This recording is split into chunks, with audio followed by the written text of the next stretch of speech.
oh, my channel's dying? Better use that ace up my sleeve I've been saving up. 기름. I'm that baby, gotta love me. Big purple eyes, I'm very cuddly. You know, I was holding off from making this video for new information to come out for this game, but getting new Pokemon BDSP Mews is taking longer than it took Superman to lose his terrible mullet in the 90s, so fuck it. I'm only going to talk about the art style of the game we got in the first trailer, and I doubt that's going to be changed before the game comes out. If it's announced next week they're overhauling the game by making it look like Sword and Shield, then damn me, this video will be an insight to the world of August 2021, I guess.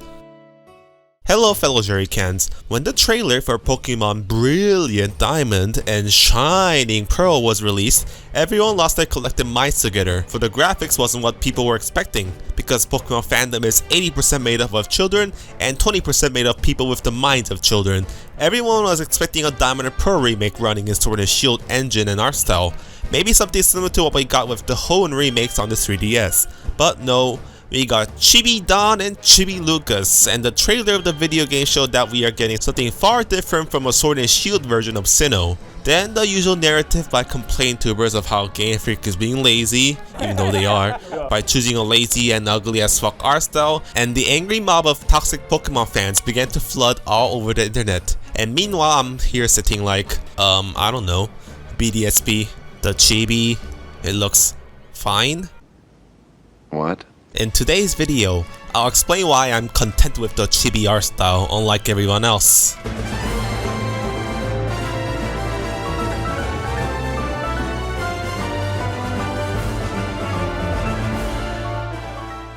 Part 1. Game Freak can't get over the Uncanny Valley. Game Freak is stuck between a rock and a hard place, and that is the middle of the Uncanny Valley. You know what's the biggest problem with the Pokemon franchise these days? There is a reason why the past Pokemon games have been so mediocre, and it's not just because of the incompetency of Masuda or Omori. The Pokemon Company and Game Freak are not willing to invest time, money, and effort into the Pokemon games, but meanwhile, the Pokemon fans and gamers expect a AAA game with AAA graphics and AAA content. There is a distance between fan expectations and competency of developers, which leads to games being a letdown. The fans want a Pokemon game that has the content and quality of games like Breath of the Wild or The Witcher 3 or something, but I hate to break it to you, you're never gonna get a Pokemon game like that in the current state of Game Freak. It is my belief that it is physically impossible for Game Freak to make a game of that level, similar to how it is physically impossible for Elon Musk to have integrity.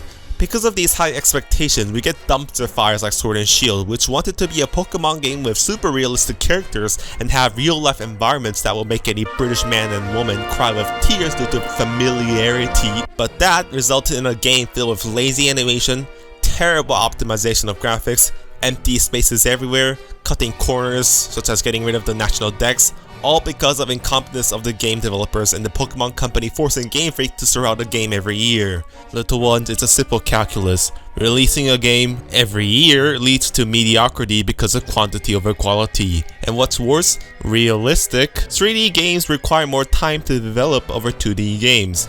Therefore, my solution is this. Game Freak should just give up trying to make a realistic graphic game, and fans should stop asking for realistic graphics. Do you know why old games up to Gen 5 were good?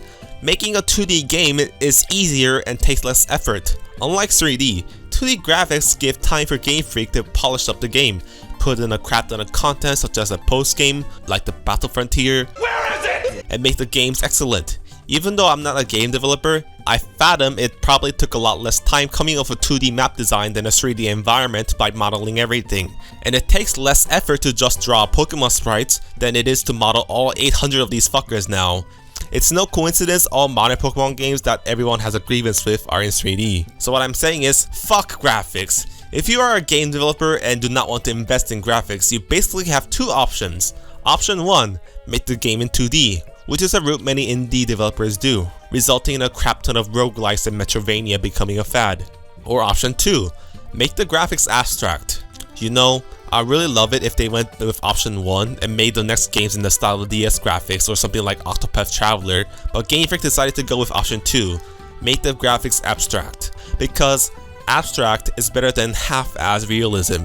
It just is, and by abstract, They decided every character would be 3D renders of overworld sprites from the original games, which could be called Chibi. You know, what's funny is that in my second video I've ever made, I suggested they should adapt Link's Awakening's graphic style for the next Pokemon games, and BDSP is just possibly that. However, it is still possible to create a convincing 3D world from a 2D world, and I think the best example of a game that successfully does this is 2019's The Legend of Zelda Link's Awakening. 2 hours later.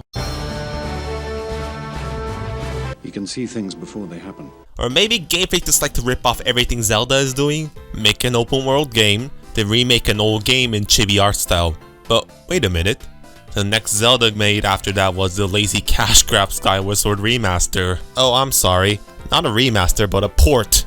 I guess that means we're just gonna get direct ports with no remaking of the Unova games in the future. You can't keep getting away with it! Part 2. The benefits of abstract graphics. But you might still not understand why having abstract chibi graphics is good. So let's now talk about how chibi graphics can actually help Pokemon BDSP, so I can talk more sense into the madness that is the Pokemon fanbase. Yeah, call me based. I explained in my previous video, but in my opinion, for almost any video game, cartoony and less realistic graphics are much better than realistic graphics because you can get away with many things with less effort without being distracting. Let's compare Generation 5 Pokemon Overworld to Generation 8 Overworld Pokemon. When a character is talking in Gen 5, the actual sprite of the character is just standing still, and the most movement it can do is maybe some head shakes and turn around in 4 directions. But since this is a cartoony 2D world, we imagine our brain that they're doing something else than turning around. Let's look at the final epic showdown finale in Pokemon Black and White, a review of why it's overrated coming soon on Girim, with Ed and Guesses. Even though there is zero voice acting, just text, some still images, you're invested just because the 2D graphics and music alone. Literally the only quote-unquote animation you see in game is Ed doing that weird demise death pose in battle, then that close-up shot scene of him talking, that's it. There is that one 3D animated cutscene with the dragons, but it happens only like twice in the game, so these kind of scenes feel special and epic, and not derivative like it was in the modern games, such as that dumbass scene with Ultra Necrozma. Despite having very little animation or graphics, we imagine in our brain it's an epic showdown. Everyone loves Guesses as an intimidating evil villain, but in reality, the only intimidating thing he ever did in that game was slowly walking around with his theme song playing. But that Uncanny Valley is filled by our imagination of Guesses being an evil guy. Do you get it? He's more than just a 16x16 pixel moving around in a Z-axis in a Pokemon game. Let's compare that to our favorite modern Pokemon game, Ultra Cretin and Ultra Feces. Remember that ridiculous cutscene where he threatens Lilia with an invisible katana or desert eagle or something by breaking the entire Pokemon lore by attacking someone physically? Yeah, that's what you get when you're too lazy or don't have enough time to render proper cutscenes for your stupid 3D game, and it would have never mattered if this was in 2D. If the same thing happened in 2D, maybe we imagine in our head that the small Guesses sprite is holding an Uzi 9mm at Lily's head or something. That is why I prefer abstract graphics compared to realistic Pokemon graphics. One of the most distracting things in 3D Pokemon, in my opinion, was characters turning around in a single axis as if they're stuck in 2D. It's been there since Generation 6 and is still in Pokemon Sword and Shield.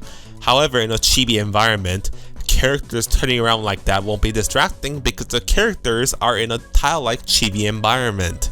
To summarize my point here, Game Freak will have an advantage of making the graphics chibi because they can be lazy with the animation and still make the game look good.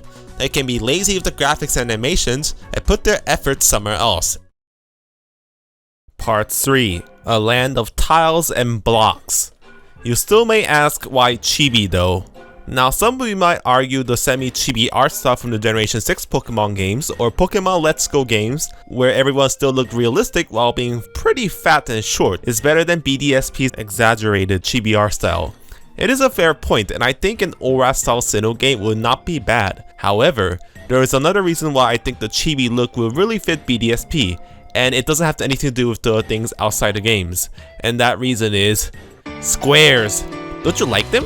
It literally has one more angle than a triangle, and Minecraft is made up of squares, and you're able to hack your 3DS with it. Okay, I don't know how many people understood that reference, but it's not because of squares, but tiles and blocks. Sinnoh's entire map design is based off of tiles, or blocks like Minecraft. Every route, city, and dungeon is based on a tile-like environment. Despite being a 3D overworld, the Sinnoh game's overworld was designed like a tile mindset like the previous 3 generations. Not only that, Sinnoh is probably the most mountainous region in the entire series. There are many areas in the game where the width of a path is just 1 tile, and narrow areas alongside cliffs. There are also the bike wood bridge thingies, you know? I argue this kind of map design doesn't work with a 3D character model, because a 3D character model can move with 360 degrees of all directions, but the original games, you could only move 4 directions. It'll be awkward having a full 3D model walking around in narrow 1 block width paths. Remember Cerulean Cave in Pokemon Let's Go games? I think the developers realized this problem with Cerulean Cave in that game. In the original Pokemon Yellow, the entire second floor was a maze made out of small rocks with narrow paths. This will be really awkward on HD Switch, so in the remake, they completely took out all the rocks and made it an open area where you can grind for shiny chances. The solution to overcoming this problem is making the 3D character 1 tile or block big, just like the 2D games. That's what the Link's Awakening developers did, considering Koholint's nightmarish overall design of narrow paths and small areas everywhere. Ooh, that's kind of small. Yikes. And that's what the designers of BDSP did too, because of the overall design of Sinnoh. I like Sinnoh's map design because of the many small areas you can explore along the way, so I hope they faithfully recreate that in the remake, so the chibi look is good for me. In short, Giant Gloria is too big for a Sinnoh region and can't fit in. Part 4. More important matters than chibi. What I find frustrating with the Pokemon fan is I'm more concerned with the game itself, not the graphics or the art style. I'm a person that believes gameplay and content outweighs anything aesthetic of a game, and there are more depressing matters about BDSP. I don't care about the chibi look. Hell, the game could literally look like Food Fight for all I care. As long as the game has plentiful content, fixes the problems of the Gen 4 games, and good gameplay. I just hope this game isn't a straight up 1-to-1 remake of Pokemon Diamond and Pearl, because DP is a shit game. I'm hoping for Pokemon Platinum content in the game, because base DP Sinnoh is arguably bad as Pokemon USUM or Pokemon Sword and Shield. At least thank God, it seems we're not getting only 151 Pokemon like the original Diamond and Pearl Pokédex, because Porygon Z is in trailer. If BDSP has good content, good post-game, and not a middle finger to the fans of Pokemon Platinum, I still believe it could be a really good game. It's just too early to judge it, folks, and stop whining about the graphics, because based on the new footage they released for the OLED Switch trailer, they're actually improving it, so they're listening. Of course, the game can still be shit when it comes out, but what I'm saying is, whining about the art style is not healthy for the Pokemon franchise in my opinion.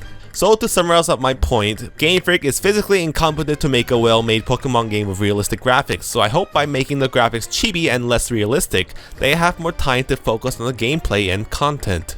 Epilogue. The only genuine complaints I had about the trailer of the game was that Lucas, Don, and Barry were wearing the exact same clothes as they did 15 years ago, when all the previous remakes gave cool redesigns to the characters, even gym leaders. Come on, Omori!